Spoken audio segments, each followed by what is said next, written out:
সকালে ঘুম ভাঙলো অ্যালার্মের আওয়াজে। আজ আমার একটা চাকরির ইন্টারভিউ আছে, তাই সকাল 8টায় অ্যালার্ম দিয়ে রাখলাম যাতে তাড়াতাড়ি ঘুম থেকে উঠতে পারি, কারণ আমার আবার একটু ঘুম বেশি। তাড়াতাড়ি করে উঠে গিয়ে ফ্রেশ হয়ে নিলাম, তারপর রেডি হয়ে কাগজপত্র সব রেডি করে নিলাম। রেডি হতে হতে আপনাদেরকে পরিচয়টা দেওয়া যাক।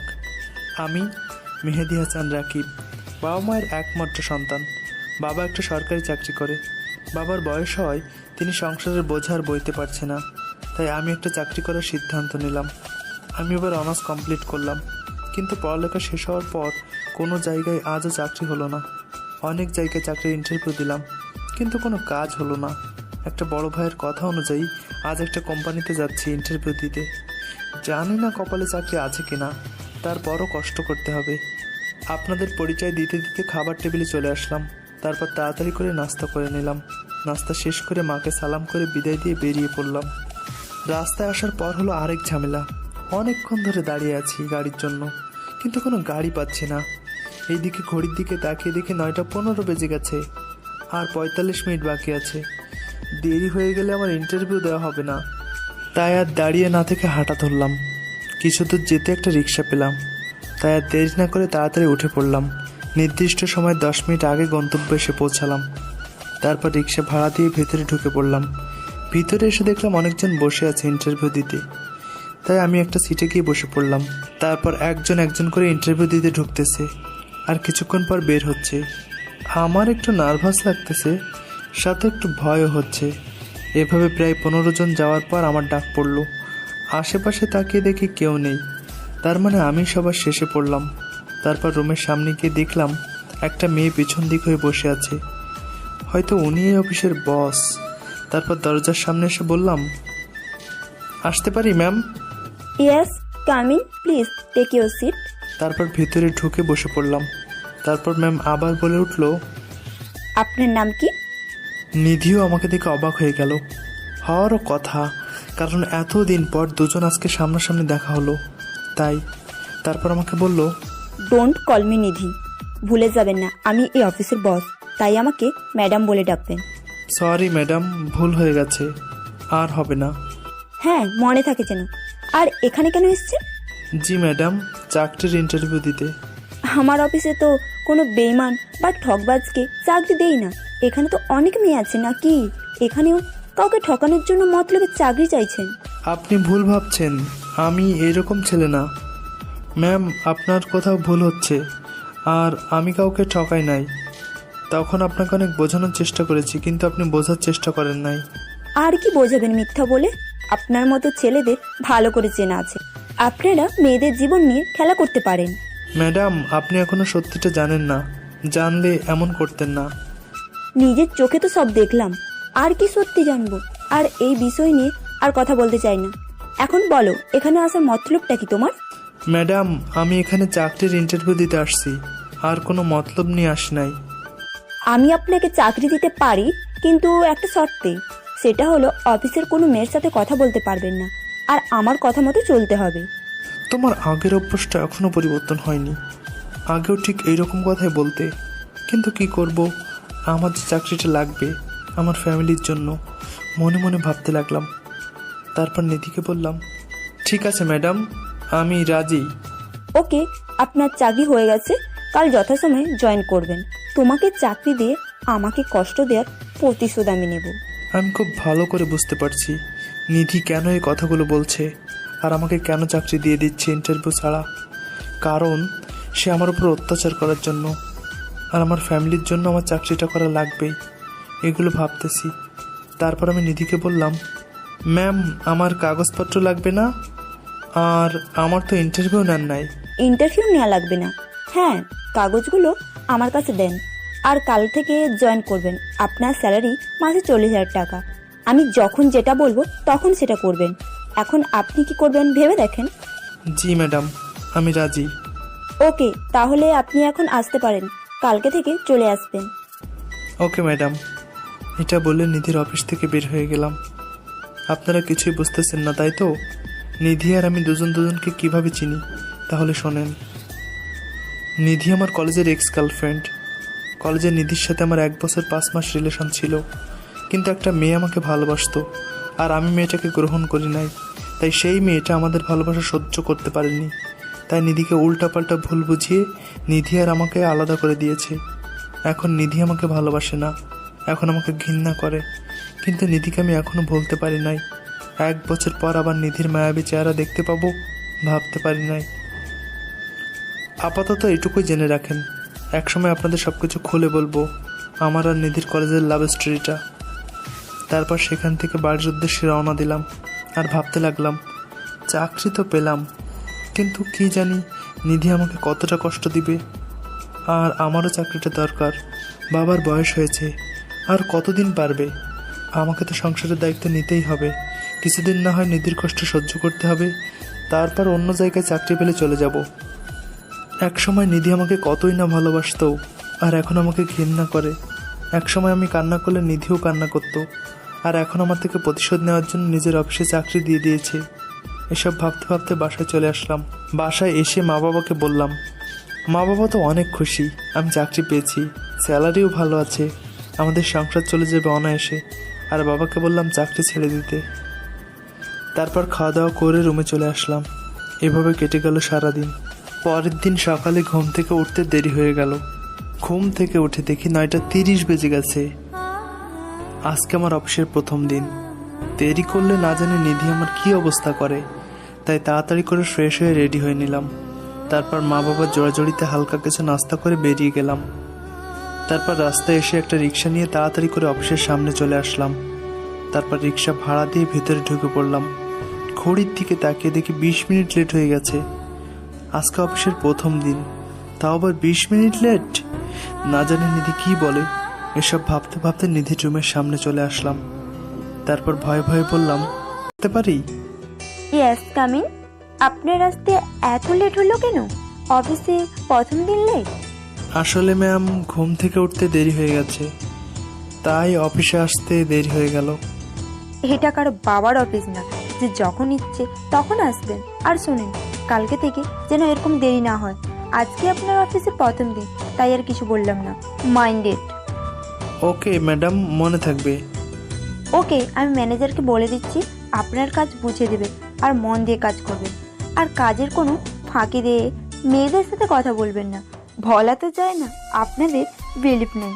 আমি চাই না আমার মতো আমার অফিসে স্টাফ কোনো বেইমানের হাতে পড়ে। এক সময় এই বেঈমানকে তো ভালোবাসতে নিজের থেকেও বেশি। একটা মেয়ের কথা শুনে তাকে বিলিভ করে আমার সাথে খারাপ আচরণ করেছো। একদিন সত্যিটা জানবে, তখন নিজেই নিজের কাছে আফসোস করবে। আর আমি সেই দিনের অপেক্ষায় থাকবো। এসব ভাবতে লাগলাম। তারপর নিধিকে বললাম, ওকে ম্যাডাম, আপনি কোনো চিন্তা করবেন না, আমি আপনার কথা মতো সব মেনে চলবো। গুড, আমিও চাই আপনি এখানে ভালো মতো কাজ করেন। তারপর নিধিকাকে কল করে আসতে বলল। কিছুক্ষণ পর একজন মধ্যবয়স্ক লোক আসলো, মনে হয় এটা ম্যানেজার। তারপর ওনাকে নিধি বলল, ম্যানেজার সাহেব, আপনাকে যে জন্য ডাকলাম, ওনাকে আমার চোখের বরাবর একটা ডেস্কে কাজ বুঝিয়ে দিন আর একটু কাজ দেখিয়ে দিন। Okay madam. তারপর নিধির রুম থেকে বের হয়ে ম্যানেজারের সাথে গেলাম। ম্যানেজার আমাকে একটা ডেস্ক দেখিয়ে বলল, আজ থেকে আমি এখানে বসে কাজ করব। তারপর ম্যানেজার আমাকে কাজ বুঝিয়ে দিয়ে চলে গেল আর বলে গেল কোনো সমস্যা হলে তাকে জানাতে। আমি জানি নিধি কেন আমাকে তার চোখের সামনে রাখলো। তার কারণ হচ্ছে আমি যেন কোনো মেয়ের সাথে কথা বলতে না পারি। আমাদের রিলেশন থাকা অবস্থায় নিধি আমার পাশে কোনো মেয়েকে সহ্য করতো না। তারপর আমি মন দিয়ে কাজ করতে লাগলাম। এভাবে কাজ করতে করতে কখন যে দুপুর হয়ে গেল বুঝতে পারিনি। ঘড়ির দিকে তাকিয়ে দেখি 2টা বেজে গেছে। তারপর আমি বাকি কাজগুলো রেখে উঠতে যাব, এমন সময় কয়েকজন অফিস কলিগ এসে আমাকে বলতে লাগলো, হাই, আমি আবির। নতুন জয়েন করেছেন নাকি? হাই, আমি মেহেদি হাসান। জি, আজকে নতুন জয়েন করেছি। ও আচ্ছা, তো লাঞ্চ করতে যাবেন না? সময় তো অনেক হলো, কাজ তো অনেক করলেন। জি, এক্ষুনি যাচ্ছি, কাজ আর একটু বাকি আছে। আচ্ছা, ও ভুলে গেছি, আপনাকে তো এদের সাথে পরিচয় করিয়ে দেওয়া হয় নাই। এ হচ্ছে আসিফ, এ হচ্ছে নীলা, আর এ হচ্ছে সাইদ ভাই। তারপর তাদের সাথে পরিচিত হয়ে নিলাম। তারা সবাই অনেক দিক দিয়ে একদম আমার মতো, কিন্তু আবির ভাই একটু মজার মানুষ, আর এটা তার কথা শুনে বুঝতে পারলাম। তারপর তাদের সাথে কথা বলা শেষ করে লাঞ্চ করার জন্য ক্যান্টিনে চলে গেলাম। তারপর সেখান থেকে খাওয়া শেষ করে আবার আগের জায়গায় বসে কাজ করতে লাগলাম। তারপর কাজ শেষ করে দেখি ছুটির সময় হয়ে গেছে। তারপর সব কিছু গুছিয়ে বের হয়ে গেলাম। কাজ করার সময় একবারও নিধিকে দেখি নাই, হয়তো কাজ নিয়ে বিজি আছে। তারপর অফিস শেষ করে বাসায় চলে আসলাম। প্রথম দিন অফিসে নিধি কোনো খারাপ বিহেভ করে নাই, তাহলে নিধি কি করতে চায় আমার সাথে? বাসায় এসে ফ্রেশ হয়ে কিছুক্ষণ শুয়ে থাকলাম। তারপর রাতে খাওয়ার সময় মা এসে ডেকে গেল। তারপর খাবার টেবিলে গিয়ে সবাই একসাথে বসে পড়লাম। খাওয়ার সময় বাবা বলে উঠলো, কিরে বাবা, তোর এমন দিন অফিস কেমন কাটলো? জি বাবা, ভালো কাটছে। বাবা, তোর এতটা কষ্ট করতে হচ্ছে, আমি তো এখনো বেঁচে আছি। আমি যা আয় করি তা দিয়ে তো আমাদের সংসার সুখে কাটবে। না বাবা, তোমার আর কষ্ট করতে হবে না। আমার কোনো কষ্ট হচ্ছে না। তুমি এখন চাকরিটা ছেড়ে দাও, আমি সংসার চালাতে পারবো। ঠিক আছে, তুই যা ভালো বুঝিস। তারপর খাওয়া শেষ করে রুমে চলে আসলাম। তারপর ঘুমিয়ে গেলাম। পরের দিন সকালে উঠে যথাসময় নাস্তা করে অফিসে চলে গেলাম। অফিসে এসে নিজের ডেস্কে বসে পড়লাম। বসা মাত্র নীলা এসে বলল, হাই, কেমন আছেন? হাই। জি ভালো আছি, আপনি কেমন আছেন? এই তো কোনো রকম আছি। তো কেমন লাগতেছে নতুন চাকরিতে জয়েন করে? হ্যাঁ, মোটামুটি ভালো লাগতেছে। কোনো রকম মানে ভালো লাগতেছে না মনে হয়? না, ভালোই লাগতেছে। নতুন আসছি তো, তাই একটু সময় লাগবে অ্যাডজাস্ট হতে। তাই বলেন। আচ্ছা, আপনার ফ্যামিলিতে কে কে আছে? বাবা মা আর আমি ছাড়া কেউ নেই। আপনার ফ্যামিলিতে কে কে আছে? বাবা, মা আর ছোট একটা ভাই আছে। আচ্ছা, আপনার কোনো ভাই বোন নাই? না, আমার কোনো ভাই বোন নাই। আসলে মা বাবা আমাকে অনেক ভালোবাসে তো, তাই তারা চায় না যে আমার আদর যত্নের কমতি হোক। তাই আমার আর ভাই বোন নেওয়ার চিন্তা করে নাই তারা। তাহলে তো আপনি অনেক লাকি। আপনার মা বাবা অনেক ভালোবাসে আপনাকে, তাই না? হ্যাঁ, অনেক ভালোবাসে। আমার কষ্ট হবে বলে এই চাকরিটা করতে দিচ্ছে না। বাবা নাকি পারবে সংসার চালাতে, আমি ওদের কষ্ট সহ্য করতে পারবো না। তাই অনেক কষ্ট করে তাদেরকে বুঝিয়ে তারপর চাকরিটা করতেছি। আপনি অনেক লাকি। সত্যি এরকম কয়জনের মা বাবা ভালো হয়? কেন, আপনার মা বাবা আপনাকে ভালোবাসে না? হ্যাঁ, বাসি, বাট বাবা একটু শাসনের উপরেই রাখে। তাই নাকি? ভালো। আচ্ছা, আমরা কি বন্ধু হতে পারি? Okay, no problem, friends. Thank you. আর কোনো কাজ না বুঝলে আমাকে বলবেন, আমি হেল্প করব। আর আমরা তুমি করে কথা বলবো। আচ্ছা ঠিক আছে। তারপর নীলার সাথে আরও কিছু কথা বলতে বলতে হঠাৎ চোখ গেল পিছনে। পিছনে তাকিয়ে দেখি নিধি রাগী চোখে আমাদের দিকে তাকিয়ে আছে। তারপর আমি নীলাকে ইশারা করে বুঝিয়ে দিলাম পিছনে তাকাতে। আমার কথা মতো নীলা পিছনে ফিরে নিধিকে দেখে ভূত দেখার মতো চমকে উঠল। আর আমি তো ভয়ে শেষ। নিধি আমাকে নিষেধ করেছিল যাতে কোনো মেয়ের সাথে কথা না বলি। এখন না জানি আমার সাথে কী রকম ব্যবহার করবে। তারপর নিধি নীলাকে বলল, মিস নীলা, আপনি এখানে কি করছেন? নিধি নীলার কথা শুনে আমতা আমতা করে উত্তরে বলল, আসলে ম্যাম, রাকিবের সাথে একটু পরিচিত হতে আসলাম। কাজ পেলে গল্প করতে আপনাকে মাসের পর মাস বেতন দিয়ে এখানে রাখা হয় নাই। I am right? G ma'am. তো এখনো কি এখানে দাঁড়িয়ে দাঁড়িয়ে রাকিব সাহেবের সাথে গল্প করবেন নাকি কাজ করবেন? জি ম্যাম, যাচ্ছি। নেক্সট টাইম যেন আর কাজ ফেলে রেখে কারোর সাথে গল্প করতে না দেখি। আবার যদি দেখি আপনাকে চাকরি থেকে বরখাস্ত করা হবে, মনে থাকে যেন। জি ম্যাম, মনে থাকবে। এটা বলে নীলা তার ডেস্কে চলে গেল। আর আমি এতক্ষণ তাদের কথা শুনতেছি। নীলা চলে যাওয়ার পর নিধি আমার দিকে রাগী চোখে তাকালো। তারপর নিধি আমাকে তার কেবিনে যেতে বলল। আর আমি তো ধরে ফেললাম যে নিধি আমাকে কেন কেবিনে ডাকলো। আরে ভাই, সাইজ করার জন্য। তারপর ভয়ে ভয়ে নিধির কেবিনের সামনে গেলাম। গিয়ে দেখি নিধি মাথায় হাত দিয়ে বসে আছে। তারপর আমি বললাম, ম্যাম আসতে পারি? হ্যাঁ, আসেন। বাহ, মিস্টার রাকিব, অফিসে আসতে না আসতে মেয়ে পটানো শুরু করে দিলেন। ম্যাম, আপনি ভুল বুঝতেছেন। আসলে নীলা আমার সাথে কেমন আছি আর নতুন জায়গা কাজের কোনো অসুবিধা হচ্ছে কিনা তাই সব জানতে আসছিল। শাট আপ মিস্টার রাকিব, আমি আপনাদের সব কথা শুনেছি। আর মিথ্যে কথা বলবেন না। আমি আপনাকে কালকে বলে দিয়েছি যে কোনো মেয়ের সাথে যেন আপনাকে না দেখি। আর আপনি আস্তে আস্তে শুরু করে দিয়েছেন। আর আপনার থেকে এটা ছাড়া আর কি আশা করা যায়? আর শুনে রাখেন, দয়া করে আমার সাথে যেটা করেছেন অন্য মেয়ের সাথে সেটা করবেন না, এটা আমার রিকোয়েস্ট। নিধি, তুমি আবার আমাকে ভুল বুঝছো। আর সেই দিনের ঘটনা সব মিথ্যা, আর বিনা কারণে তুমি নিজে কষ্ট পাচ্ছ আর আমাকেও ভুল বুঝতেছো। সত্যিটা যেদিন জানবে সেদিন নিজেকে খুব ছোট মনে করবে, আর সেটা খুব তাড়াতাড়ি দেখবে। ভুলে যাবেন না আমি আপনার বস, তাই ম্যাম বলে ডাকবেন। আর হ্যাঁ, আমি ভুল করেছি যেদিন আমি আপনাকে ভালোবেসে কথাটা বললাম। আর কি বললেন, আমি নিজেকে ছোট মনে করব? কখনো না। আমি যা জানার জেনে গেছি, নতুন করে কিছু জানার নাই। কিছু জানো না, তুমি সব ভুল জানো। কথাগুলো একটু বড় করে বললাম। মিস্টার রাকিব, ভদ্রতা বজায় রাখুন। এটা আপনার বাসা না যে বড় করে কথা বলবেন। আর এই কথাগুলো বলার জন্য এখানে আপনাকে ডাকি নাই। যে জন্য ডেকেছি সেটা হলো এই ফাইলটা আমাকে লাঞ্চের আগে কমপ্লিট করে দেবেন। ম্যাম, এটা কি করে করব? এটা করতে তো অনেক সময় লাগবে। কিভাবে করবেন সেটা আমি জানি না, আর লাঞ্চের আগে যেন ফাইলটা কমপ্লিট পাই। আর আমি কোনো কথা শুনতে চাই না। তারপর আর কি করার, ফাইলটা নিয়ে নিধির কেবিন ত্যাগ করলাম। তারপর ফাইল নিয়ে নিজের ডেস্কে বসা মাত্রই নীলা আসলো। তারপর এসে বলল, রাকিব, ম্যাম তোমাকে কেবিনে নিয়ে গিয়ে কি বললো?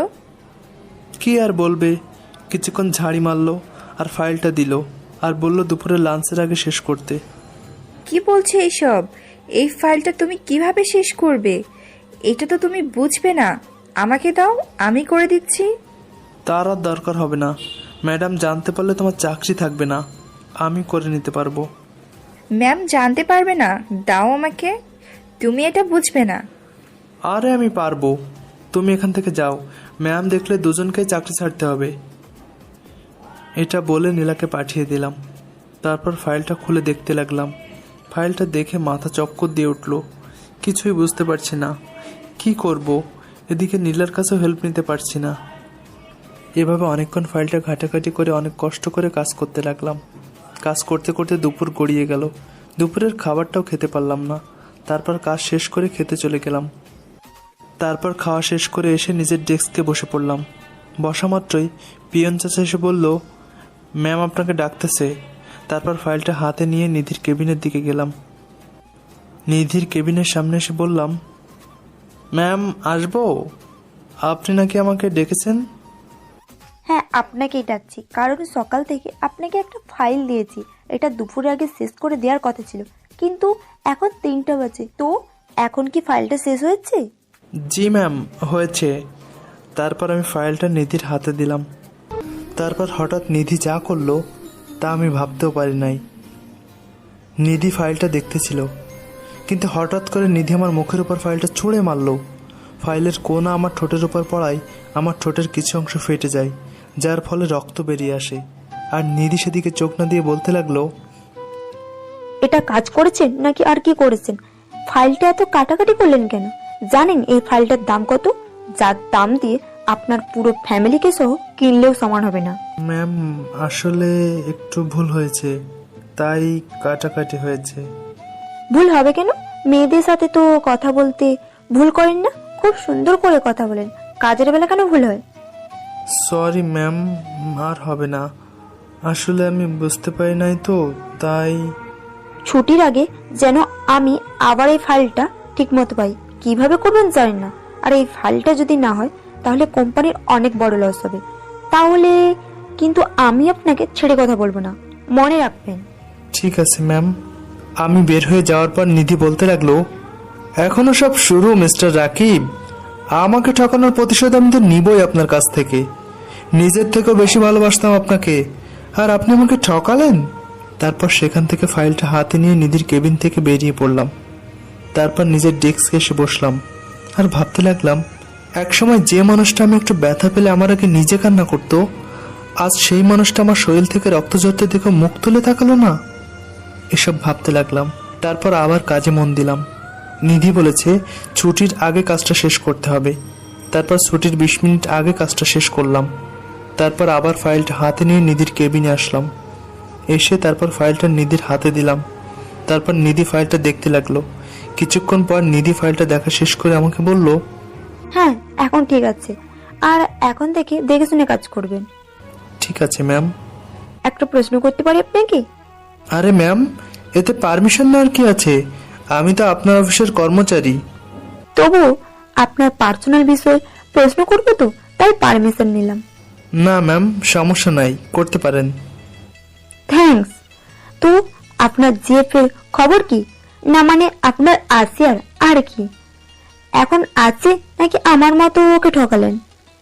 কি বলছেন আপনি? আমার কোনো জিএফ নাই। আরেকজন ছিল, আর সেই কখনো আমাকে বিলিভ করার চেষ্টা করে নাই। করলে হয়তো আজ দুজনকে আলাদা হতে হতো না। বাহ বাহ, আপনার প্রশংসা করতে হবে। প্রথমে আমি, তারপর আসপিয়াকে ঠকালেন, আর এখন বলতেছেন আপনার কোনো জিএফ নাই। নাকি আমার অফিসের নীলাকে বাড়াবেন ভাবছেন? কি বলছেন ম্যাম এগুলো? আমি কেন নীলাকে জিএফ বানাবো? She is only my friend, that's ইট।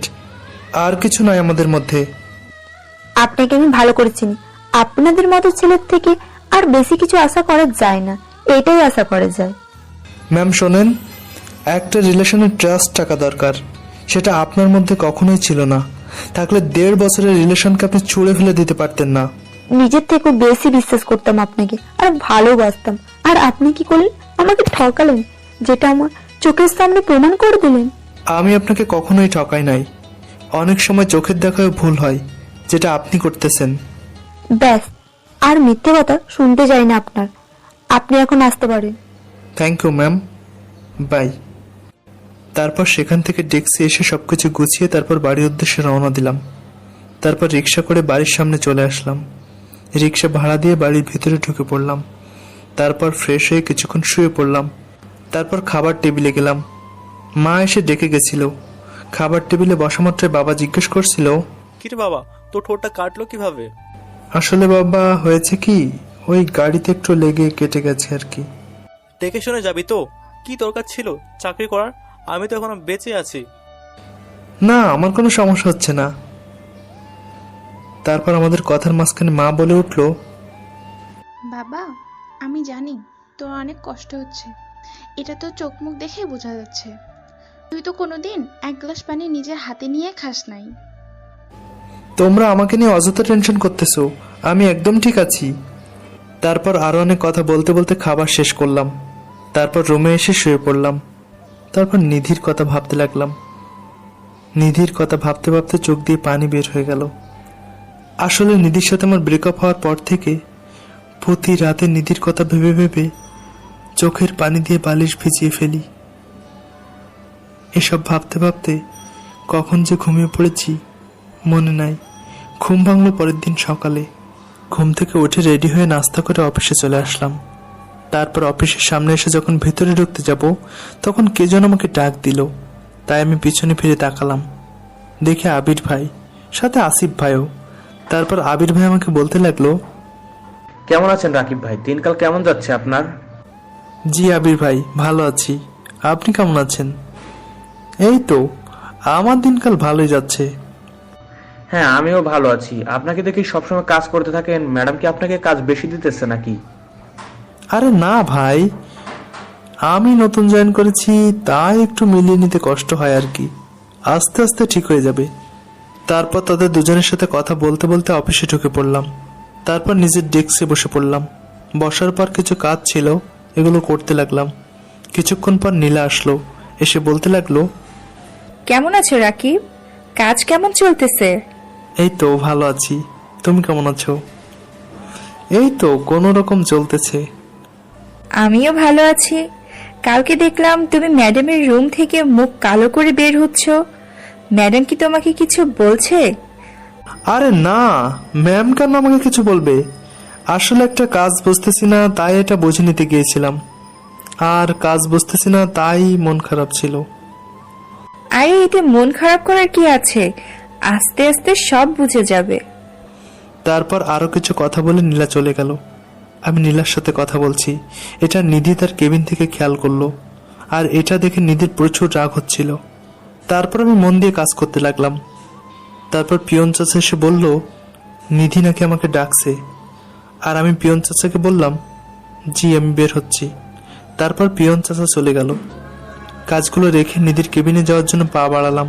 তারপর নিধির কেবিনের সামনে এসে বললাম, ম্যাম আসবো? হ্যাঁ আসেন। ম্যাম, আমাকে কি ডেকেছেন? হ্যাঁ ডেকেছি, যে জন্য ডেকেছি। এই নেন, এই ফাইলগুলো দেখেন, আর এইগুলো তাড়াতাড়ি শেষ করে দেন। ম্যাম, এতগুলো ফাইল আমি কিভাবে শেষ করব? কিভাবে করবেন সেটা আমি জানি না, আমাকে কাজগুলো শেষ করে বুঝিয়ে দেবেন। ম্যাম, তাই বলে আর বলতে দিল না, আমাকে থামিয়ে বলল, আর কিছু শুনতে চাই না, এখন আপনি আসতে পারেন। তারপর মন খারাপ করে ডেস্কে এসে বসলাম। আমাকে এভাবে বসে থাকতে দেখে আবির আসলো। তারপর আবির ভাই বলতে লাগলো, রাকিব ভাই মন খারাপ নাকি? এভাবে বসে আছেন কেন? কোনো সমস্যা হয়েছে নাকি? আরে ভাই আর বললেন না, এতগুলো কাজ নাকি আজকের মধ্যে শেষ করতে হবে। ফাইলগুলো দেখে আবিরকে বললাম, কি বলছেন ভাই? এতগুলো ফাইলের কাজ আপনাকে শেষ করতে বললো? ম্যাম তো আমাদের সাথে এরকম কখনো করে নাই। আর আপনি তো নতুন, আপনাকে এত কাজ দেওয়ার কোনো প্রশ্নই আসে না। আচ্ছা ভাই, ম্যাম কি আপনার উপর কোনো কারণ রেগে আছে? না ভাই, আমি তো এরকম কাজ করি নাই। তাহলে ম্যাম এভাবে শুধু শুধু কাজের চাপ দিতেছে কেন? জানি না ভাই। আচ্ছা আমাকে দেন, আমি করে দিচ্ছি। আর আমার কাজগুলো আপনি করে দেন, আপনি এত কাজ করতে পারবেন না। না ভাই, আমি পারবো, সমস্যা নাই। আর ম্যাম জানতে পারলে আমার চাকরি থাকবে না। আরে জানতে পারবে না, দেন আমাকে।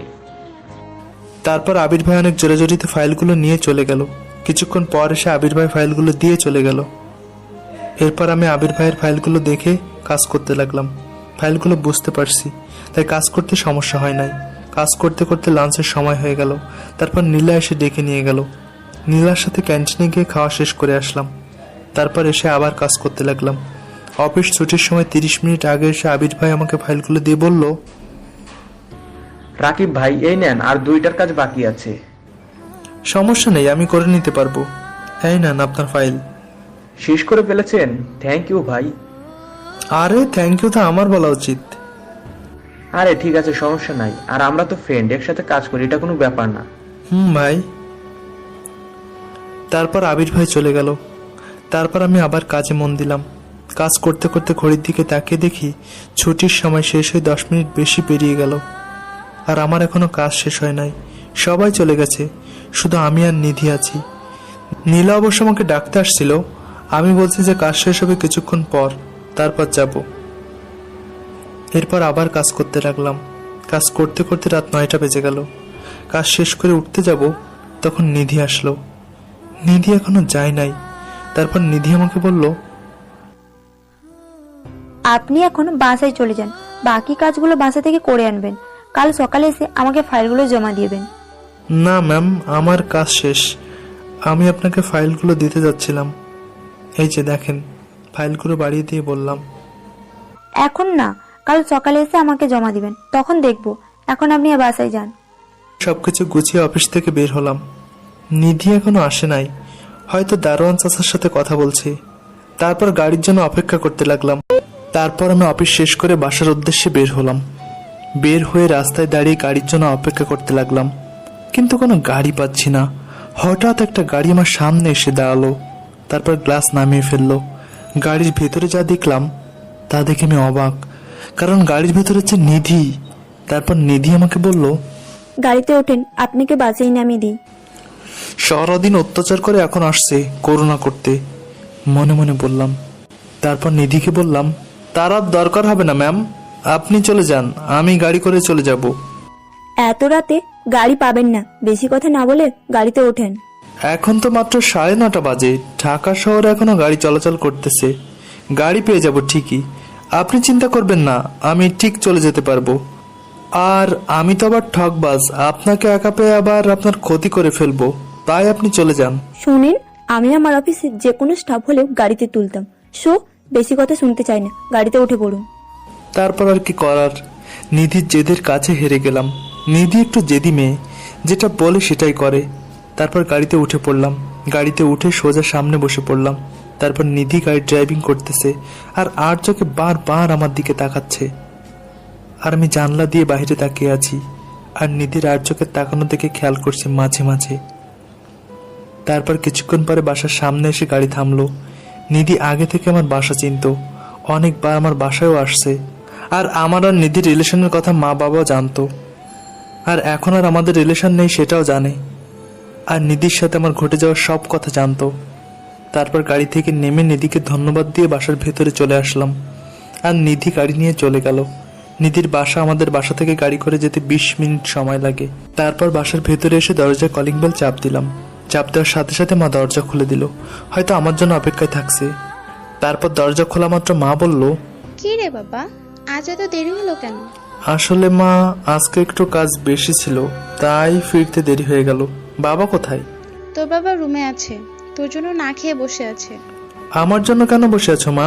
তোমরা খেয়ে নিতে। কি যে বলিস না বাবা, তোকে ছাড়া কোনোদিন খাইছি? আচ্ছা, তুমি বাবাকে বলো আমি আসছি, খাবার টেবিলে আসতে বলো, আমি ফ্রেশ হয়ে আসতেছি। তারপর ফ্রেশ হয়ে খাবার টেবিলে আসলাম। তারপর খাবার খাওয়া শেষ করে রুমে চলে আসলাম। রুমে এসে শুয়ে পড়লাম। শোয়ার কিছুক্ষণ পরে ঘুমিয়ে গেলাম। পরের দিন সকালে উঠে যথাসময় অফিসে চলে আসলাম। এভাবে চলতে লাগলো দিন। দেখতে দেখতে 6 মাস কেটে গেল। নিধির অত্যাচার দিন দিন বাড়তে চলেছে। সব সময় কাজের চাপ। আর নীলার সাথে কথা বলতে দেখলে নিধির মাথা আরো বেশি গরম হয়ে যায়। আর মাসের ভিতর 20 দিন রাতে দেরি করে বাড়ি যেতে হয়, কারণ সব সময় আমাকে অনেক বেশি কাজ দেয়। প্রথম প্রথম কষ্ট হলে পরে অভ্যাস হয়ে যায়। এই তো সেদিনের ঘটনা। নীলা আমাকে লাঞ্চ করার জন্য যাওয়ার কথা বলতে এসেছিল, আর নিধি সেটা দেখে ফেলে। আর আমাকে তার কেবিনে ডেকে ঠাস ঠাস করে 2টা চড় মেরে দিল। আর বলল, কাজ না করে কেন নীলার সাথে কথা বলছি। সেদিন আমি মুখ ফুটে কিছুই বলতে পারি নাই। মুখ বুজে সব সহ্য করলাম। এভাবে প্রতিদিন অফিসে এসে নিধির বকা, কাজের চাপ আর মাঝে মাঝে চড় খেয়ে দিন কাটতে লাগলো। আর অন্যদিকে আমার ফ্যামিলির অবস্থা এখন অনেকটা ভালো। বাবা এখন চাকরি করে না, আমার আয় দিয়ে খুব করে চলে যায় সংসার।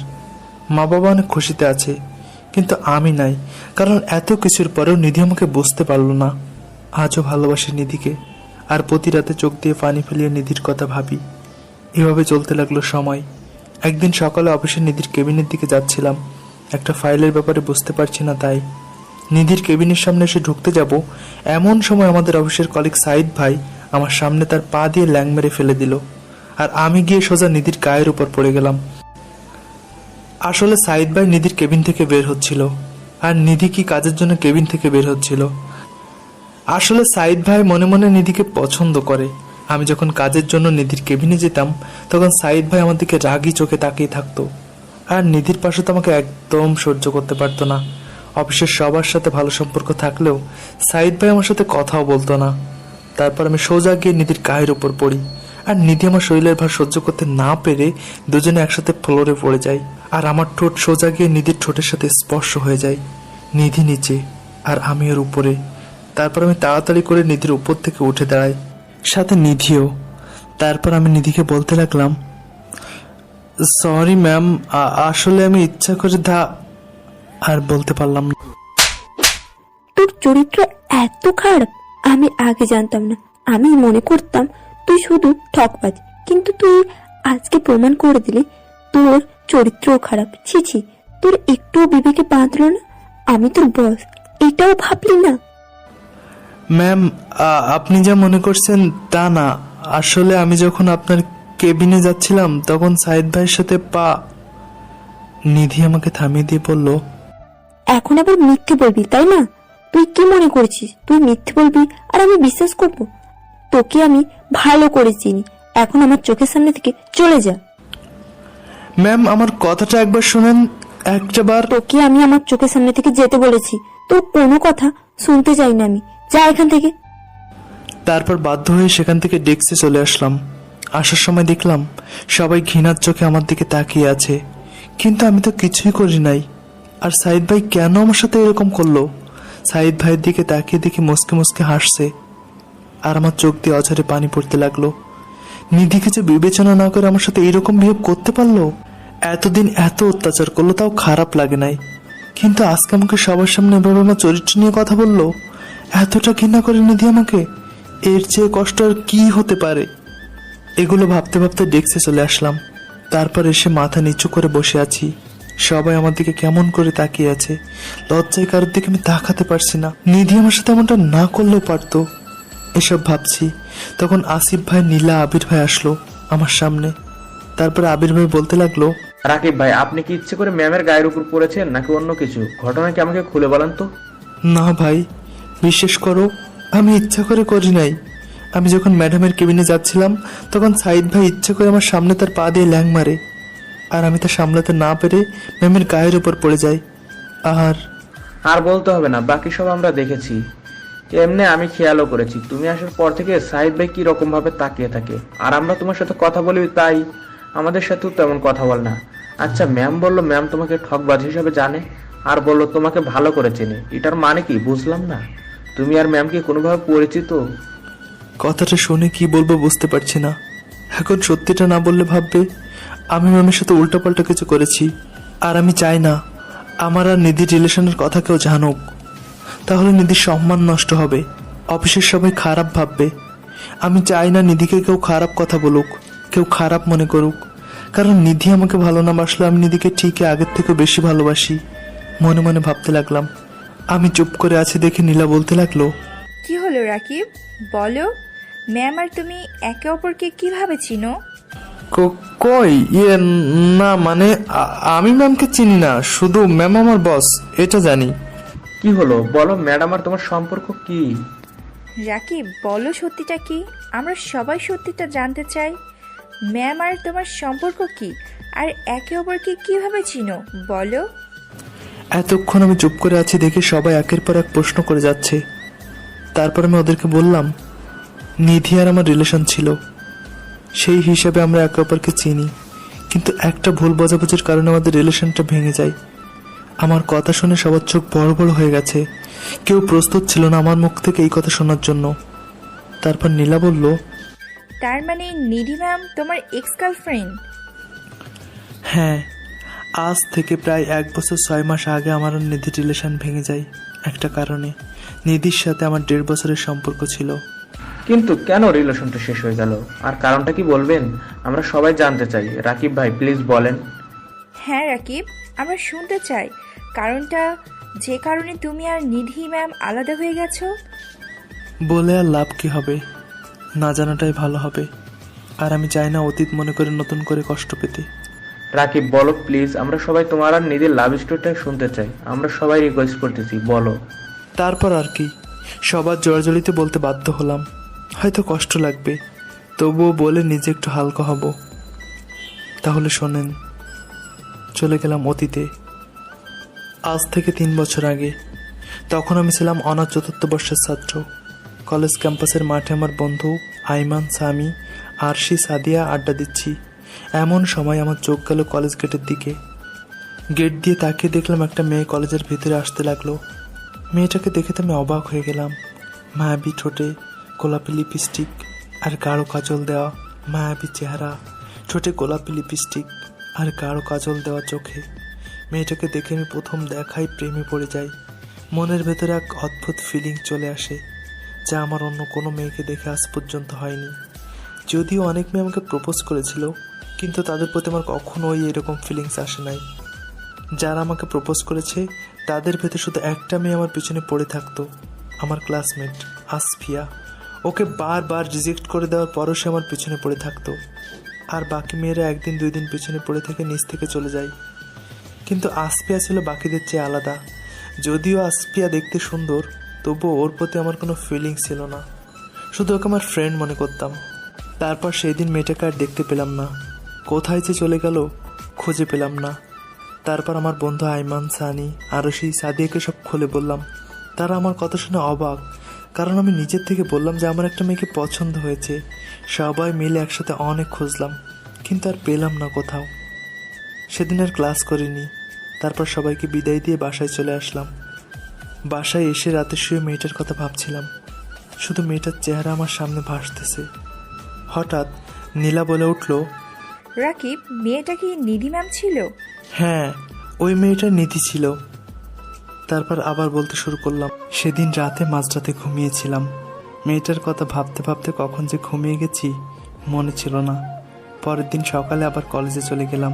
তারপর আইমান, সানি, আরশি আর সাদিয়াকে নিয়ে মেয়েটার জন্য অপেক্ষা করছি, কিন্তু মেয়েটা এখনও আসতেছে না। আমার চোখ গেটের দিকে, আর বাকি সব হারামিরা অবাক চোখে আমার দিকে তাকিয়ে আছে। তারপর আইমান আমাকে বলল, ওই রাকিব, তুই কোন মেয়েকে দেখে পাগল হয়ে গেছিস বলতো? কাল পর্যন্ত একটা অচেনা মেয়েকে নিয়ে পড়ে আসিস, নাম ঠিকানা কিছু জানিস না। আমার মনে হয় তুই ভুল দেখেছিস। এখন পর্যন্ত মেয়েটা আসার নামই নেই। না রে, আমি ঠিক দেখেছি।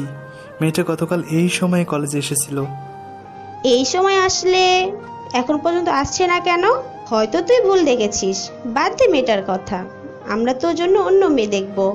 এখন চল, ক্লাসের সময় হয়ে গেছে। না রে, আমার বিশ্বাস মেয়েটা ঠিকই আসবে। আমার এই মেয়েটাকেই লাগবে। তোরা চলে যা, আমি পরে যাব।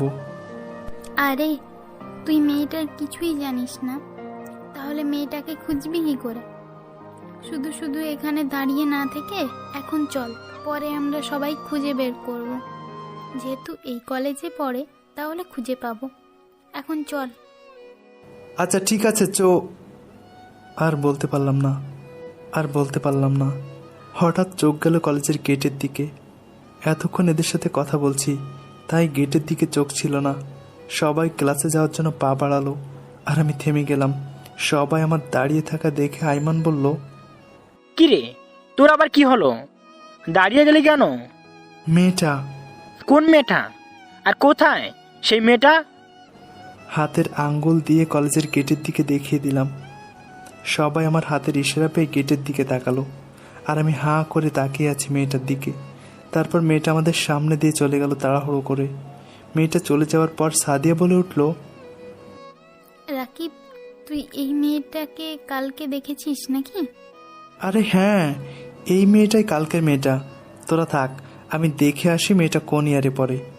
তারপর আমি পা বাড়াতে যাব, এমন সময় সাদিয়া আমাকে আটকে দিয়ে বলল, তোকে আর কষ্ট করে খুঁজতে হবে না, মেয়েটাকে আমি চিনি। কি, তুই চিনিস? তাইলে আমাকে আগে বললি না কেন? আমি কখন থেকে মেয়েটাকে দেখার জন্য পাগল হয়ে আছি। আরে আমি জানি নাকি তুই নিধির জন্যই পাগল হয়ে গেছিস? আর মেয়েটাকে তো আমরা কেউ দেখতে পাইনি কালকে। আচ্ছা বাদ দে, আগে বল মেয়েটাকে তুই কিভাবে চিনিস? এইবার আরশি বলল, আরে হারামি, ওর নাম হচ্ছে নিধি, আমাদের সাথে একসাথে পড়ে, নতুন আসছে। আর যেই দিন অ্যাডমিশন নিচ্ছে সেই দিন আসিস নাই, তাই দেখতে পাস নাই। কালকে নিধি আসছিল ক্লাস করতে, কিন্তু তোর জন্য ক্লাস করতে পারি নাই। যদি করতাম তাহলে কষ্ট করে খুঁজতে হতো না, কালকেই পেয়ে যেতি। আর নিধির সাথে আমার আর সাদিয়ার ফ্রেন্ডশিপ হয়েছে। তুই চিন্তা করিস না, আমরা আছি, নিধিকে তোর সাথে লাইন করিয়ে দেব। তবুও তুই পাগলামো না করে একটু শান্ত হয়ে থাক। ঠিক আছে বাবা, তোরা যা বলবি তাই করব, কিন্তু আমার নিধিকে দরকার। ওই হারামি, এটা কি শপিং মল পাইছিস যেটা তোর দরকার হবে নিয়ে নিবি? আগে মেয়েটার সাথে ভালোভাবে কথা বল, তারপর আস্তে আস্তে লাইন হয়ে যাবে। আমরা তোর পাশে সব সময় আছি আর তোকে সব ধরনের হেল্প করব, কিন্তু তোর আর নিধির লাইন হয়ে গেলে আমাদের বড় করে একটা পার্টি দিতে হবে। রাজি তো? আচ্ছা সব দিব, এখন চল, ক্লাস শুরু হয়ে যাবে। তারপর সবাই মিলে ক্লাসে চলে আসলাম। ক্লাসে এসে দেখি নিধি প্রথম টেবিলে বসেছে, তাই আমি, আইমান ও সানির জোড়াজোড়িতে বসে পড়লাম, আর সাদিয়া আর নিধির পাশে গিয়ে বসলো। সবাই অবাক, কারণ আমরা পিছনে ছাড়া সামনে বসি না।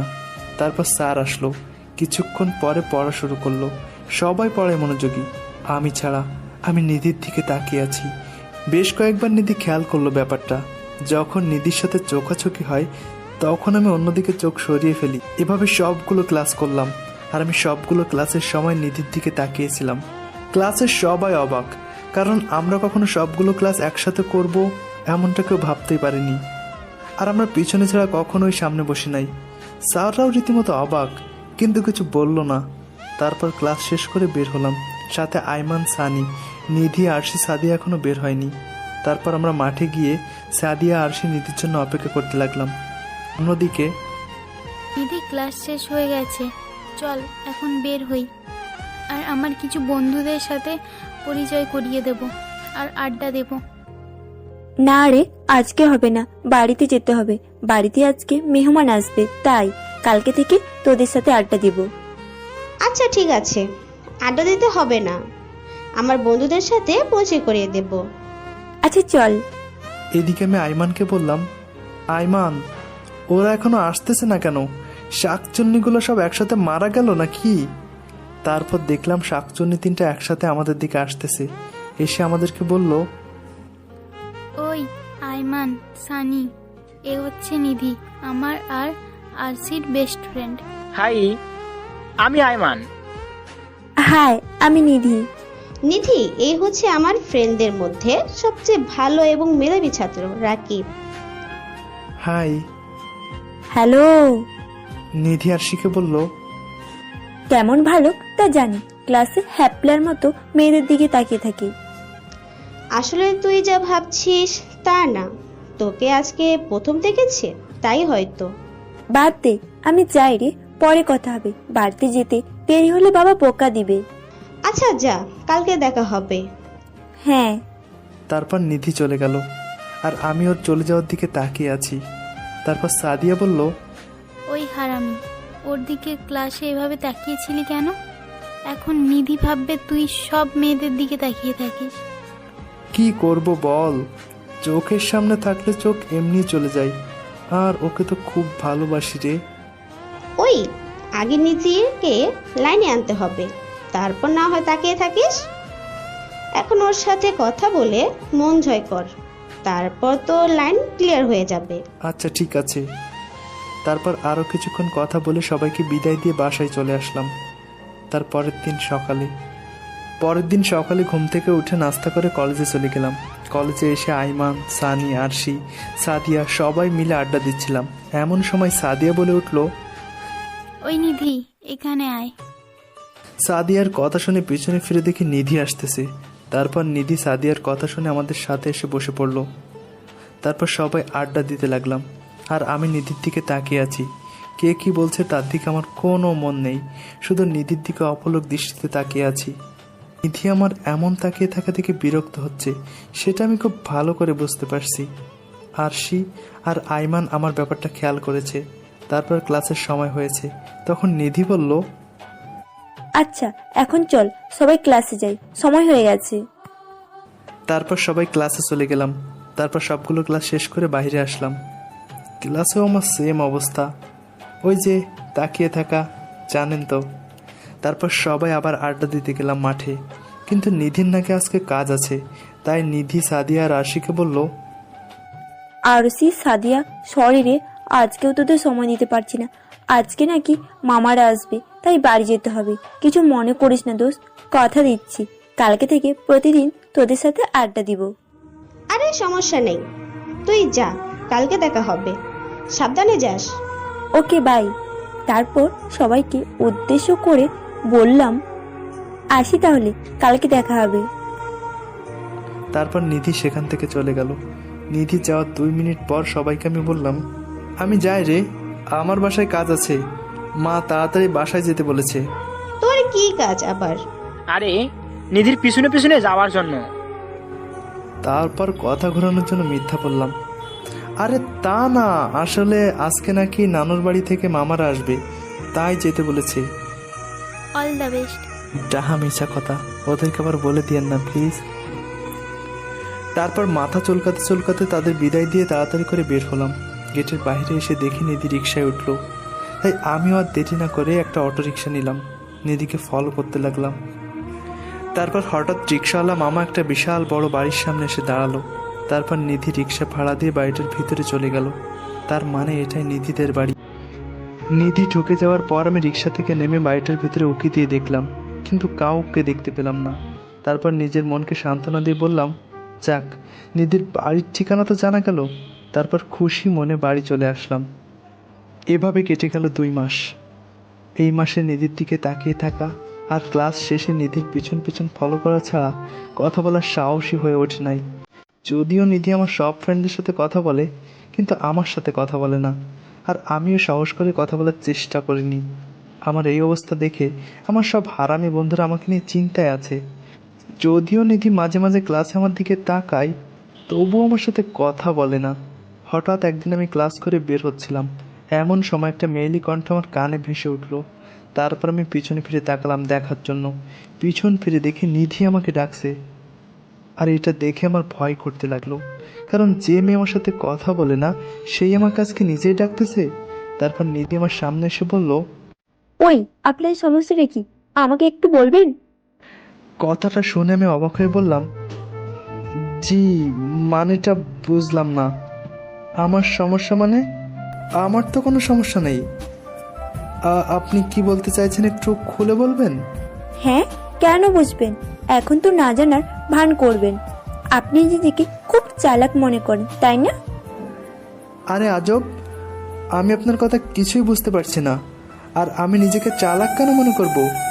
আমি নিজেকে একটা সাধারণ মানুষের মতো মনে করি।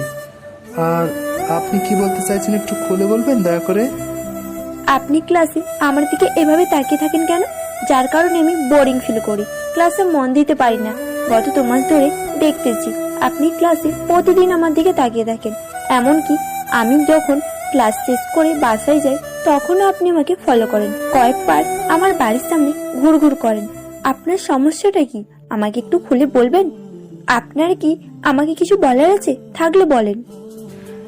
আসলে হয়েছে কি, নিধির বাড়ির ঠিকানা জানার পর যখন রাতে ওর কথা মনে পড়তো তখন আমি ওদের বাসার সামনে গিয়ে উকি দিতাম নিধিকে দেখার জন্য। আর নিধি সেটা জানলা দিয়ে দেখতো। না, আমার কিছু বলার নাই। আসলে আপনার বাসা যে রাস্তা দিয়ে, একই রাস্তায় আমার বাসা, তাই আর কি বলবো বুঝতে পারছি না, তাই বললাম। এগুলো বলে নিধি সেখান থেকে চলে গেল। আর নিধির কথা শুনে আমার মনটা খারাপ হয়ে গেল। আর ভাবতে থাকি, এই 2 মাসে নিধির মন জয় করতে পারলাম না। হ্যাঁ, তারপর মন খারাপ করে বন্ধুদের সাথে যাই। নিধি বাদে সবাই ছিল, আর আমি সেখানে গিয়ে ওদের পাশে মন খারাপ করে বসে পড়লাম। আমার মন খারাপ দেখে আইমান বলল, কি রে রাকিব, তোর কি হয়েছে? এমন মন খারাপ করে বসে আছিস কেন? কিছু হয় নাই। কিছু না হলে এমন মন খারাপ করে বসে আসিস কেন? এমনি ভালো লাগছে না। আমি বুঝতে পেরেছি কিছু হয়েছে, কারণ তুই কখনো মন খারাপ করে বসে থাকিস না কারণ ছাড়া। কি হয়েছে বল আমাদের। তারপর আমি নিধির সব কথা সবাইকে খুলে বললাম। সব শুনে সাদিয়া বলে উঠল, আগেই বলছিলাম তোকে নিধির দিকে এইভাবে তাকিয়ে থাকিস না, তাহলেই নিধি তোর প্রতি দুর্বল না হয়ে বিরক্ত হবে। এখন লও ঠেলা, এখন নিধির সামনেও যাইতে পারবি না। আমার কি দোষ? নিধি চোখের সামনে থাকলে আমার চোখ ওর দিক থেকে সরাতে পারি না। দোষ তোর না, দোষ হচ্ছে তোর কপালের। এখন পাখি খাঁচা ছেড়ে পালিয়ে গেছে। আমার মনে হয় না নিধি তোর সাথে রিলেশন করতে রাজি হবে। হ্যাঁ রে, আমিও তাই ভাবছি। এখন আমার মাথা কাজ করছে। এই কদিনে ওকে অনেক বেশি ভালোবেসে ফেলেছি। ওকে কিভাবে ভুলবো বল? বাদ দে না রে দোস্ত, এক তোর বা ভালোবাসা হয় না, তাই ওকে ভুলে যা। আমরা তোর জন্য অনেক ভালো মেয়ে খুঁজে দেব। আমার দরকার নেই, আমি নিধিকেই ভালোবেসে যাব। নিধি আমাকে ভালোবাসুক আর নাই বাসুক। এটা বলে সেখান থেকে বাড়ি চলে আসলাম। এসে কিছু না খেয়ে শুয়ে পড়লাম। রাতে মায়ের অনেক জোয়ারজুড়িতে খাবার খেলাম। পরের দিন আর কলেজে গেলাম না। এভাবে 1 মাস কেটে গেল। আর আমি এই 1 মাসে নিধিকে অনেক বেশি মিস করি। ওর মুখটা দেখতে ইচ্ছে করছিল। যখন ওর কথাগুলো মনে পড়ে তখন নিজেকে সান্ত্বনা করে ফেলি। এদিকে নিধি আমাকে মিস করতে থাকে, কারণ ক্লাসে এখন আমি আর নিধির দিকে তাকিয়ে থাকি না। নিধি এটা মিস করতে থাকে। রিক্সা করে বাড়ি যাওয়ার সময় পিছনে ফিরে দেখে আমি আছি কিনা। রাতে জানলা দিয়ে রাস্তার দিকে তাকিয়ে থাকে আমি আসছি কিনা, কিন্তু আমাকে দেখতে পায় না। আর নিধি আমাকে মিস করে আর নিজেকে প্রশ্ন করে কেন আমি হৃদয়কে মিস করতেছি। আমি নিজে ওকে বলতাম যাতে আমাকে ডিস্টার্ব না করে। এদিকে নিধি আমার সব ফ্রেন্ডদের সাথে আড্ডা দিচ্ছিল, আর আমাকে না পেয়ে সাদিয়াকে বলল, আচ্ছা সাদিয়া, রাকিবকে দেখা যাচ্ছে না কেন? অনেক দিন ধরে দেখা যাচ্ছে না, কেন সমস্যা নাকি? জানি না রে, হারামিটা ফোনও তুলছে না। কিন্তু কেন? জানি না রে দোস্ত, হারামিটাকে অনেক মিস করতেছি সবাই, জানি না কি হয়েছে। তারপর হঠাৎ আরশি বলে উঠল, আমি জানি রাকিব কির জন্য কলেজে আসতেছে না। তারপর সবাই আরশির কথা শুনে আগ্রহ নিয়ে বলল, কেন আসতেছে না? তারপর আরশি বলল, হ্যাঁ বলবো। আর নিধি, কথাগুলো তোকে বলছি, মন দিয়ে শোন। শুনে কিছু মনে করিস না, কারণ তোর এটা জানা খুব জরুরি। আরে না, বল কি কারণে রাকিব আসতেছে না? তাহলে শোনো সবাই, রাকিব কলেজে আসতেছে না কারণ হচ্ছে নিধি। আমার কারণে? কিন্তু আমি কি করেছি? বাকিরা চুপ। নিধিকে যখন কথাগুলো শুনতে বলছে তখন বাকিরা বুঝে গেছে কী কারণে আমি কলেজে আসতেছি না। হ্যাঁ, তোর কারণে। আসলে তুই যখন দ্বিতীয় দিন ক্লাসে আসতেছিলি সেদিন রাকিব তোকে দেখে ভালো লেগে যায়, তোকে খুঁজতে থাকে। যেদিন তোকে দেখছিল সেদিন তুই তাড়াতাড়ি করে ক্লাসে চলে যাস, আর আমরা কেউ তোকে দেখতে পাইনি। পুরো একদিন ক্লাস না করে কলেজের সব জায়গায় খুঁজেছি আমরা সবাই, কিন্তু তোকে খুঁজে পাই নাই। পরের দিন যখন তুই ক্লাসে আসলি তখন রাকিব তোকে আমাদের দেখিয়ে দেয়, আর আমরা বলি তুই আমাদের কলেজে পড়িস। তারপর থেকে রাকিব তোকে ফলো করতে থাকে, তোর দিকে তাকিয়ে থাকে আর তোকে ফলো করে। রাতে বাসার সামনে তোকে দেখতে যায় আর সাহস করে তোর সাথে কথা বলে নাই। আর যেদিন তুই রাকিবকে তোর ফলো করতে নিষেধ করিস সেদিন আমাদের এসে বলে, আর আমরাও অনেক বুঝাই যাতে তোর পিছনে পড়ে না থাকে। কিন্তু রাকিব বলেছে যে শুধু তোকে ভালোবাসবে, আর কাউকে না। তুই ওকে ভালোবাসিস আর নাই বাসিস, এসব কিছু করছে শুধু তোকে পাওয়ার জন্য। রাকিব তোকে সত্যি ভালোবাসে নিধি। রাকিব খুব ভালো ছেলে, কলেজের অনেক মেয়ের জন্য পাগল, কি সেগুলো মাথায় নিত না, কিন্তু তোকে দেখার পর রাকিব পাগল হয়ে যায় তোর জন্য।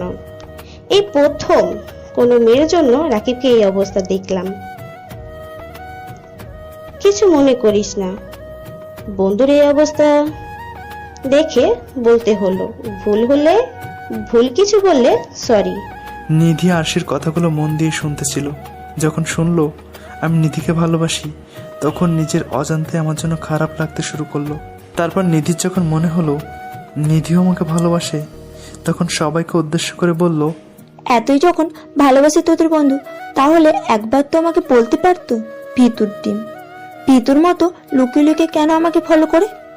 তো এখন কোথায় তোমাদের ভিতু বন্ধু? কথাগুলো শুনে যা বলল তা শোনার জন্য সবার চোখ বড় বড় হয়ে যায়। কথাগুলো ছিল এই রকম, বিয়ে বাবার আমার দরকার হবে না তো কার দরকার হবে? আর আমার রাখবে জন্য চিন্তা না করলে কার জন্য করব? নিধির কথা শুনে তো সবার চোখ বড় হয়ে যায়। আর এটা শুনে আইমান বলল, এই তোমার বিএফ মানে? আর রাকিব তোমার হলো কিভাবে? কিছু তো বুঝতেছি না, একটু খুলে বলবে? নিধি, তুই এগুলো কি বলছিস? আমরা তো কিছুই বুঝতেছি না, একটু কষ্ট করে বুঝাই বলবি? আসলে সত্যি কথা বলতে আমিও রাকিবকে ভালোবেসে ফেলেছি এই কদিনে। রাকিব যখন আমার দিকে তাকিয়ে থাকতো, আমাকে ফলো করতো, তখন আমার খুব বিরক্ত লাগতো। পরে যখন রাকিব আমার কথা মতো রাকিব আমাকে ডিস্টার্ব করতো না, তখন তার অভাব বুঝতে পারি। আর রাকিব যখন কলেজে আসছে না তখন ওকে অনেক মিস করি।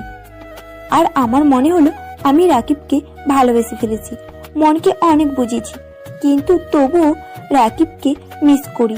হয়তো আমিও রাকিবকে অজান্তেই ভালোবেসে ফেলেছি। সত্যি তুই কি রাকিবকে ভালোবাসিস? হ্যাঁ। সবাই শুনে খুশিতে লাফ দিয়ে ওঠে। এটা দেখে নিধি হেসে দেয়, তারপর বলল, ওই ওই থাম থাম, এত খুশি হয়ে লাভ নেই। তোদের ওই ভেতর বন্ধুকে শাস্তি পেতে হবে আমাকে প্রপোজ না করার। আরে বাদ দে না, বেচারা সেদিন তোর কথা শুনে অনেক কষ্ট পাইছে, আর কষ্ট দিস না। আরে আগে তো প্রপোজ করতে হবে, তারপর না হয় মাফ করব। কিন্তু তোদের বজ্জাত বন্ধুটাকে কোথায় পাবো? মনে হয় বাসায় লুকিয়ে আছে। তাহলে কালকে আমরা সবাই রাকিবের বাসায় যাই, শ্বশুর বাড়ি দেখা হয়ে যাবে, আর জামাইকেও আদর করে আসতে পারবো। কি বলিস তোরা? বাহ বাহ, একদিনের জামাই বানিয়ে ফেললি। ওই বকবক না করে কালকে কি যাবি? তার পরের দিন সকালে সবাই আমার বাসায় আসে, কিন্তু আমি তখন ঘুমিয়েছিলাম। তারপর এসে মাকে বলতে লাগলো, আন্টি, আমরা সবাই রাকিবের বন্ধু, আমরা সবাই ওর সাথে দেখা করতে এসেছি। ও, তোমরা সবাই এখানে বসো, দাঁড়িয়ে আছো কেন? সমস্যা নাই আন্টি। রাকিব কোথায়? কলেজে যাচ্ছে না কেন? রাকিব ঘুমাচ্ছে। জানি না বাবা, কয়েকদিন ধরে ঘর থেকে বেরই হচ্ছে না।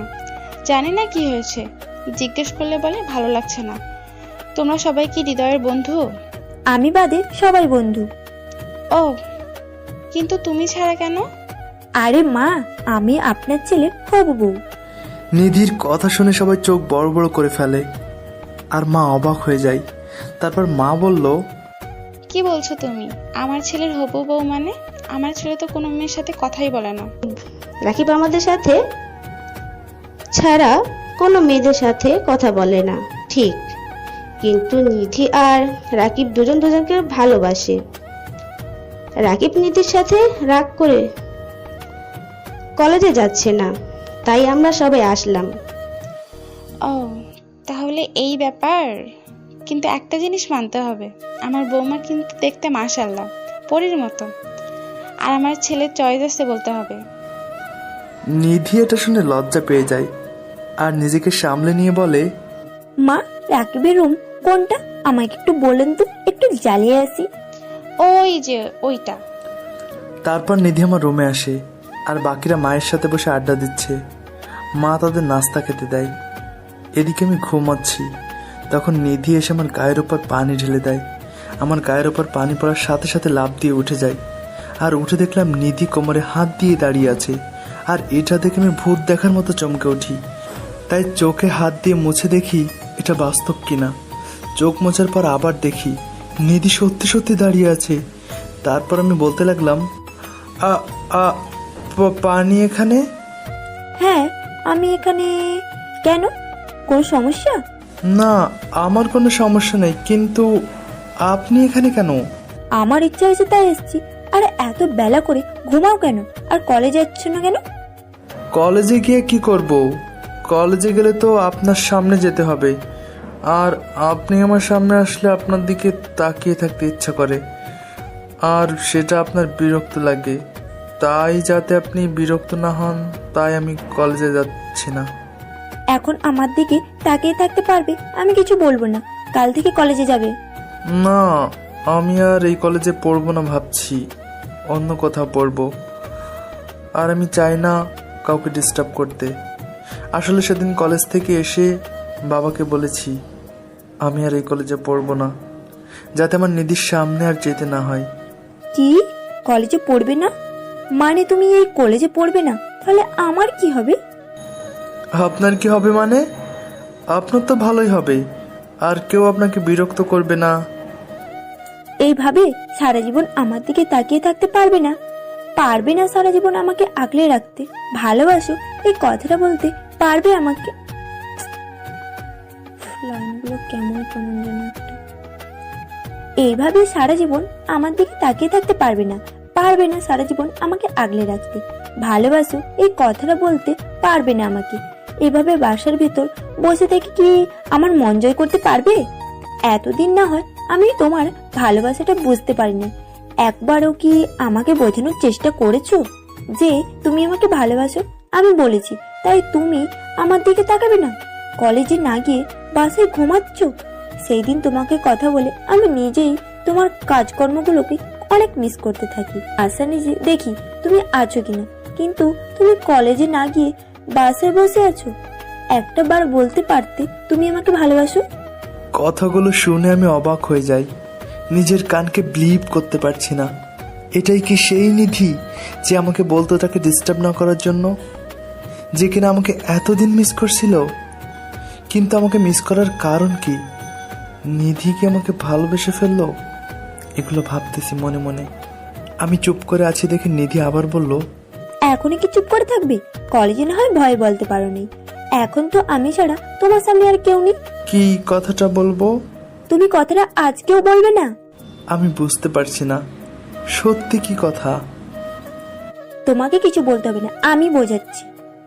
এটা বলার সাথে সাথে নিধি যা করলো তা দেখে আমি অবাক। এটা বলার সাথে সাথে নিধি যা করলো তা দেখে আমি অবাক। নিধি হঠাৎ আমার ঠোঁটের সাথে তার ঠোঁট জোড়া আটকে দিল, আর আমি চোখ বড় বড় করে নিধির দিকে তাকিয়ে আছি। আর নিধি ঠোঁটে কিস করতে লাগলো। এভাবে 5 মিনিট কিস করার পর নিধি আমাকে ছেড়ে দিল, আর ছেড়ে দেওয়ার সাথে সাথে আমি হাঁপাতে লাগলাম, আর নিধিও হাঁপাতে লাগলো। তারপর আমি নিধিকে বললাম, এই আপনি আমাকে কিস করলেন কেন? এখন আমি সবাইকে মুখ দেখাবো কি করে? আমার ইজ্জত নিয়ে নিলেন আপনি। ওই একদম ন্যাকামি করবে না। কিস করেছি, বেশ করেছি। এটা আমার জিনিস, আমার ইচ্ছে হলে করবো। আপনার জিনিস মানে? আর আপনি আমার বাসায় কেন আসলেন? আর আপনাকে আমার বাড়ির ঠিকানা দিল কে?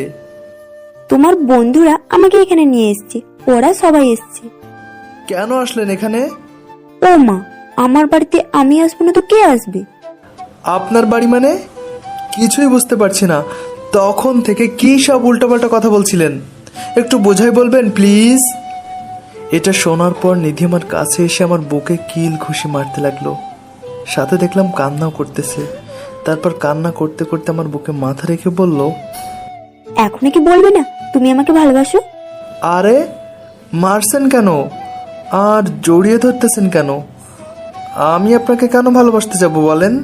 সত্যি কি তুমি আমাকে ভালোবাসো না? তাহলে তোমার বন্ধুরা যা বলেছে সব মিথ্যে। কি বলছে আমার বন্ধুরা? তুমি আমাকে কলেজে প্রথম দিন দেখার পর থেকে ভালোবাসো, আর এতদিন তুমি আমার পেছনে পড়ে থাকতে শুধু আমাকে ভালোবাসো এটা বোঝাতে। কথাগুলো বলতে বলতে নিধির চোখের পানি অনবরত পড়তে লাগলো, আর এটা দেখে আমার বুকের বাম পাশে স্যাঁত করে উঠলো। তারপর বললাম, আরে ওরা মনে হয় তোমার সাথে মজা করতেছে, আমি কেন আপনাকে ভালোবাসতে যাব? মজা করে বললাম। তার মানে তুমি আমাকে ভালোবাসো না? ঠিক আছে, তোমাকে কিস করার জন্য সরি, আর তোমাকে বাসায় এসে ডিস্টার্ব করার জন্য সরি। এটা বলে নিধি রুম থেকে বের হওয়ার জন্য পা বাড়ালো, আর তখনই আমি নিধির হাত ধরে ফেলি আর বললাম, আরে এই কোথায় যাচ্ছ? বাড়িতে চলে যাব। আর এখানে থেকে কি করব? কেন, তোমার ঠোঁটের মিষ্টি খাওয়াবে আবার? তোমাকে কেন খাওয়াবো? আমি তো তোমার কেউ না। কে বলেছে কেউ না? তুমি আমার কলিজার টুকরা। আমি তো তোমার কেউ না, আর আমার হাত ধরেছো কেন? ভালোবাসি তাই। কিন্তু আমি তোমাকে ভালোবাসি না। আমি জানি তুমি আমাকে ভালোবাসো তাই আসছো, আর না হলে কি আমি কলেজে যাচ্ছি না দেখে তুমি আমার খোঁজ করতে আসতে? মনে মনে বললাম। তারপর বললাম, ঠিক আছে, যখন ভালোবাসোই না তাহলে চলে যাও, আর বাধা দিব না। আর আমি না হয় অন্য কোনো মেয়েকে খুঁজে নিব। এটা বলার সাথে সাথে নিধি এসে আমার কলার ধরে বলল, কি বললা তুমি? আমার সামনে অন্য মেয়ের নাম নেও? হ্যাঁ, তুমি শুধু আমাকে ভালোবাসবে, আর কারোর দিকে তাকালে তোমার খবর আছে। তুমি তো আমাকে ভালোবাসো না, আর আমি সিঙ্গেলও থাকতে পারবো না, তাই অন্য কারোর সাথে প্রেম করব। এটা বলার সাথে সাথে নিধি আমাকে ধাক্কা দিয়ে খাটে ফেলে দিল। তারপর নিধি আমার বুকের উপর উঠে বসলো। তারপর বুকে কিল ঘুষি মারতে লাগলো আর বলতে লাগলো, কি বললা তুমি? অন্য মেয়ের সাথে প্রেম করবা তাই না? আমি কখনো হতে দেব না। কেন, আমি অন্য মেয়ের সাথে প্রেম করলে তোমারও তো ফাটতেছে কেন? তারপর নিধি আমাকে জড়িয়ে ধরে বলল, কারণ আমি তোমাকে ভালোবাসি তাই। কেন বুঝতেছো না? তুমি তো বললে আমাকে ভালোবাসো না, আর ওই দিন তো বললে আমার কারণে তোমার ডিস্টার্ব হয়, তাইলে হঠাৎ আমাকে ভালোবাসার কারণ কি? হ্যাঁ, সেদিন বলেছিলাম তোমার তাকিয়ে থাকা আমার ডিস্টার্ব হয়, কিন্তু যখন থেকে তুমি কলেজে যাও না তখন সেগুলো খুব মিস করি।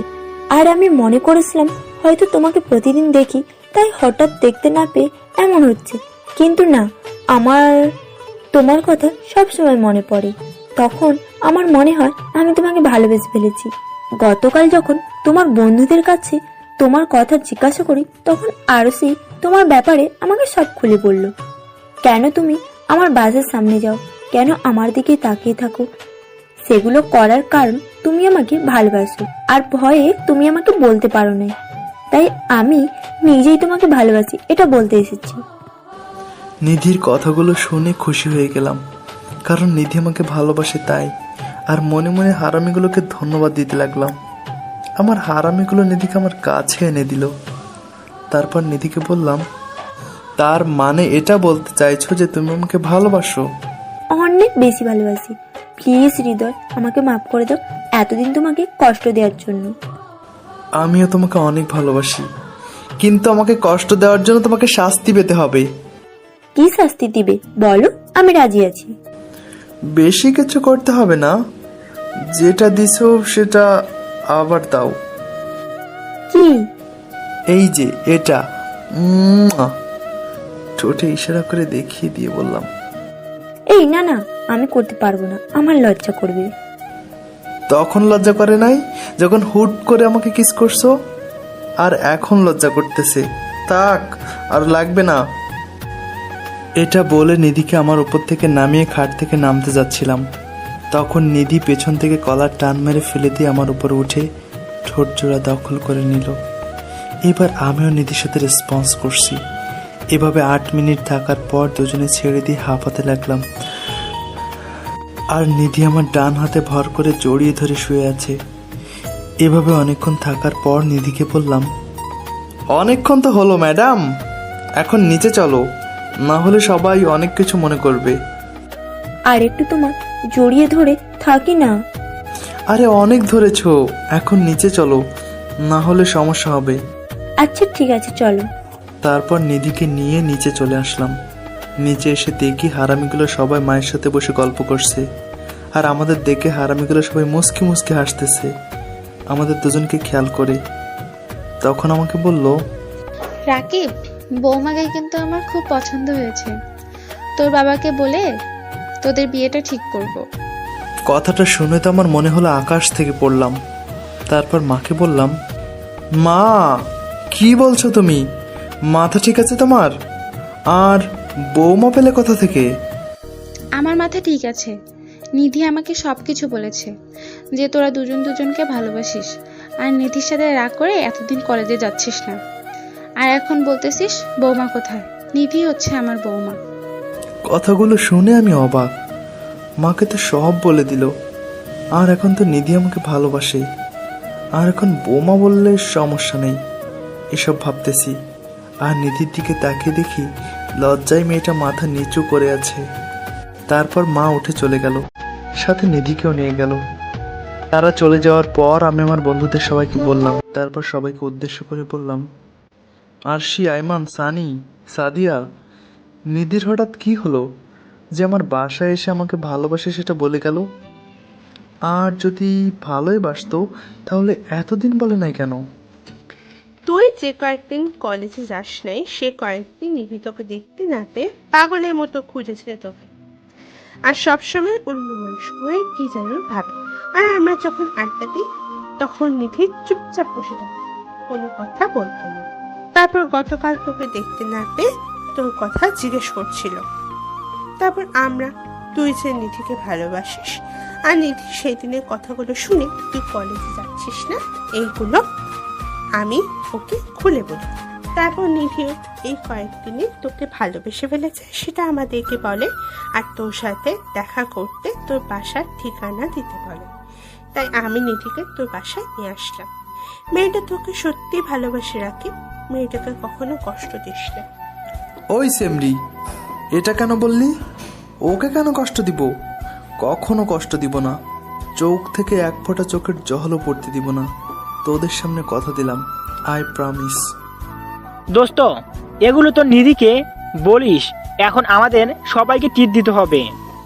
কেন কেন? আমি প্রেম করব নিধির সাথে, তোদের কেন ট্রিট দিব? হারামি, তুই এত শেষরা কেন রে? আমরা না হলে তুই নিধির সাথে জীবনেও রিলেশন করতে পারতি না। কেন? তোরা এমন কি করলি যে নিধি আমার সাথে রিলেশনে আসলো? নিধি আমাকে ভালোবাসে তাই রিলেশনে এসেছে। হ্যাঁ, তোরা একটু হেল্প করে আমার বাসায় নিয়ে আসছিস, এই জন্য তোদের ধন্যবাদ দিয়ে ছোট করব না। তাই তোরা সবাই দুপুরে আমার বাসায় খাওয়া দাওয়া করে তারপর যাস। এর চেয়ে ভালো ট্রিট আর দিতে পারবো না। আমাদের দেখে কি তোর ভিখারি মনে হয়? যেন আমরা খাইতে পারি না, তোর বাসায় খাই, সেই জন্য তুই আমাদের খেয়ে যেতে বলছিস। তুই ট্রিট দিবি ব্যাস। আমার পকেটে একটা টাকাও নাই, আর ফকিন্নির মতো খাওয়ার জন্য এরকম করতেছিস কেন? কেন? তোরা হারামি একটা খাদক, তোদের নিয়ে কোথাও গেলেও আমার পকেটের একটা টাকাও তোরা রাখবি না। রাক্ষসের মতো এমন ভাবে খাবি যেন কোনোদিন পেট ভরে খাস নাই। এটা শোনার পর সবার চোখে মুখে রাগ চলে আসে। এরপর আরশি বলে উঠলো, কি কি বলি? ওই কি বলি তুই? আমরা সবাই খাদক? তোর কাছে ট্রিট চাইছি বলে তুই আমাদের এটা বলি? ওই সবাই ধর তো শালায় ধরে কেলানি দি। এটা বলতে দেরি, কিন্তু হারামিগুলো সবাই মারতে দেরি করে নাই। কথাটা শোনার পর সবাই উঠে এসে এমনভাবে মারতে শুরু করলো যেন আমি রাস্তার মেয়েদের ইপটিজিং করছি। এই জন্য আমাকে গণপিটুনি দিচ্ছে। হারামিগুলো সবাই যেদিকে পারছে সেদিকে মারছে, আর আমি সবাইকে বলতেছি ভুল হয়ে গেছে, আর হবে না রে, ছাড়। কিন্তু একটা হারামিও থামার কোনো নামগন্ধ নেই, মেরেই যাচ্ছে। আর আরশি আর সাদিয়ার কথা কি বলি, শালিগুলোর হাতে মার ছেলেদের চেয়েও শক্তি বেশি। এমনভাবে মারছে। নিধি কিচেন থেকে বের হয়ে আমাদের এখানে আসতেছে। এমন সময় দেখলো সবাই আমাকে ধরে মারতেছে, তাই নিধি তাড়াতাড়ি করে এসে সবাইকে ছাড়িয়ে দিয়ে বলল, ওই থাম থাম, কি রে তোরা সবাই রাকিবকে এভাবে মারছিস কেন? মারছি কি আর শখে? কি করেছে জানিস এই হারামিটা? কি বলেছে আমাদের জানিস? আচ্ছা আগে সবাই বস, তারপর বলিস কি করেছে। সবাই নিধির কথা শুনে অবাক হয়ে বসে পড়ল, আর আমি সোজা হয়ে বসলাম। আসলে শালারা মারতে মারতে একদম ব্যথা করে ফেললো সারা শরীর। নিধি আরশিকে বলল, এইবার বল কেন রাকিবকে সবাই মিলে মারধর করছিস? আমরা সবাই তোর আর রাকিবের লাভিং হয়েছে, তাই ট্রিট চাইছি। কিন্তু তোর জানেমান ট্রিট দিবে না, আর উল্টে বলে আমরা সবাই নাকি খাদক আর রাক্ষস। এই জন্য সবাই শালায় ধরে ইচ্ছে মতো কেলানি দিছি। আইমান সানি না হয় ছেলে বলে হাতের জোর আছে, কিন্তু তোরা মেয়ে হয়ে এভাবে ছেলেদের চেয়ে হাতের জোর কিভাবে হলো? মেয়েরে সারা শরীর ব্যথা করে ফেললি আমার। বেশ করেছি, মেরেছি। কথাটা বলার আগে একবার ভাবতে পারলি না আমরা কি করতে পারি? তোরা মেয়ে না, এক একটা ডাইনি, পেতনি। তোরা বিয়ের পর ইচ্ছে মতো স্বামীর হাতে নির্যাতিত হবি, তোদের বাচ্চা হবে না। কি বলি? ওই আবার উল্টো কথা বললি? তোকে আজকে মেরে আমি জেলে যাব। এটা বলে আরশি বসা থেকে উঠে আবার মারতে আসছিল। নিধি বাধা দিয়ে বলল, ওই থাম, তুই সাহস তো কম না, আমার সামনে আমার বেবকে মারতে আসছিস? ওই তুই থাম, রাকিব আমাদের বন্ধু, তাই আমাদের অধিকার আছে ওকে মারার। সেটা এখন আর নেই, এখন রাকিব আমার বিয়ে, তাই তোরা ওকে কিছু বললে আমার গায়ে লাগবে। এত কিছু শুনতে চাই না, আমাদের ট্রিট দিতে হবে, ব্যাস। হ্যাঁ, আমিও একমত আরশির সাথে। আচ্ছা ঠিক আছে, রাকিবের হয়ে আমি তোদের সবাইকে ট্রিট দেবো। এখন আর ঝগড়া করিস না, সবাই খুশি? এতক্ষণ আমি এক ধ্যানে তাদের ঝগড়া দেখছিলাম, কিন্তু নিধি যখন বলল সবাইকে ট্রিট দিবে, তখন আমি বলে উঠলাম, এই তুমি কেন ওদের ট্রিট দিবে?